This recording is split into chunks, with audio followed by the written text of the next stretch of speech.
ngayong hapon na ito, Sister Tina, Opo, Brother tatawag Sharlene. tayo ng isang special testimony ito sapagkat isa silang pamilya. Praise the Lord. Praise the Lord, upang magpahayag at magpatotoo sa ating harapan kung gaano kadakila ang ating Diyos na buhay. Tawagin natin ang ating mga kapatid, Sister Anika and Brother Bryle. Amen. Praise the Lord. Kasama ang kanilang buong pamilya. Praise the Lord. Palakpakan at purihin natin si Yahweh El Shaddai.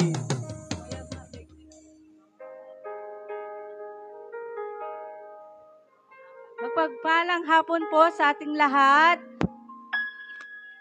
33rd anniversary po. Sino pong mga pinagpala sumigaw? Hallelujah. Ako po'y naatasan para ipatotoo po yung kaputihan ng Panginoon sa aming pamilya. Last year po, ako po'y nanganak po sa aking bunso. Sa aking mga check-up po, bago po ako manganak, pinapa-prepare po ako ng doktor ko ng 100,000 po. So, sabi naming mag-asawa, saan po kami kukuha ng ganong halaga? Pero nagtiwala po kami sa Panginoon, nanalangin po kami. Ngayon po, dumating na po yung time na ako po'y manganganak na. Emergency CS po ako kasi kulang pa po sa buwan yung aking anak, yung bunso ko po. Alam niyo po, mga kapatid, nung mag-out na po kami, ang binayaran lang po namin sa akin is 12,000 po. At sa aking anak po, ay wala na po kaming binayaran. Tunay nga po napakabuti ng Panginoon sa amin, At last year din po, mga month of August or September po, sunod-sunod pong nagkasakit yung aking mga anak. On and off po sila. Magkakasakit po yung panganay, susunod yung pangalawa, tapos yung bunso po. Ngayon po, nalalangin po ako sa Panginoon na naway gumaling na po sila at hindi na po magkasakit. At ako'y answered prayer naman po, At sumunod naman po nagkasakit yung aking husband. Nagka-dengue po siya last year po. Nanalangin din po kami at mga parents ko po na hindi po bumaba yung platelets niya. Alam niyo po, never pong bumaba as in totally yung platelets niya po hanggang 170,000 lang po. At napakalakas po ng aking husband, sa tulong po ng Panginoon. At itong last year din po, grabe po yung pagsubok na dumating po sa akin bilang home business owner po, gumagawa po kasi ako ng mga cakes, nag-offer po ng mga gracing tables. Grabe po dahil minsan sa isang buwan po, wala po talaga akong orders. Minsan, isa, dalawa. Sabi ko, tinanong ko si Lord, bakit ganito? Sabi ko, pero sabi ng father ko, huwag mo questionin si Lord. Magtiwala ka lang sa Kanya.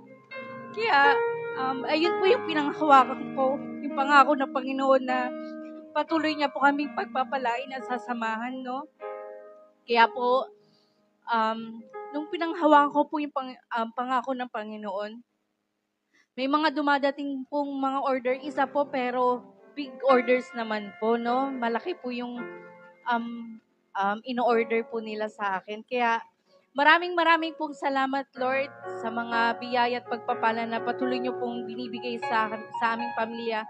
Kahit hindi man po ako nakakapag-serve po sa inyo lagi dahil sa kakapanganak ko pa nga lang po. Kaya, yun po, maraming pong salamat. Kaya ito pong awiting ito, grabe po yung impact po sa aming mag-asawa.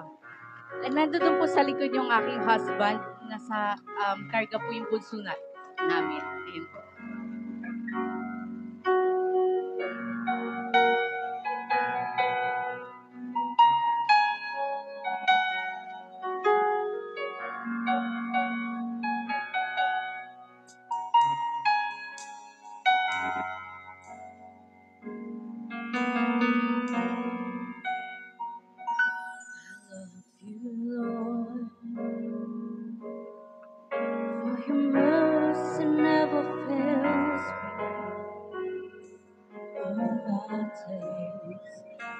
I've been held in your hands from the moment that I wake up till I lay my head.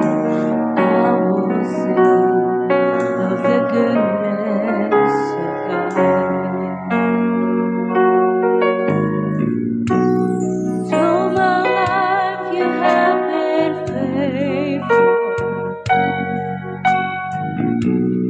Through my life you have been so good. With every breath that I am made, oh, I will sing of the goodness of God.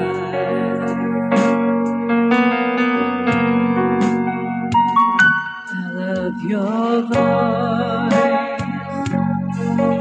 You have led me through the fire, my darkest night. You are close like no other. I've known you as a father. I've known you as a friend. I have lived for the goodness of God. Through my life you have been faithful. Through my life you have been so good. With every breath that I am able, oh, I will sing of the goodness of God. Oh, I will sing of the goodness of God. I will sing of the goodness of God.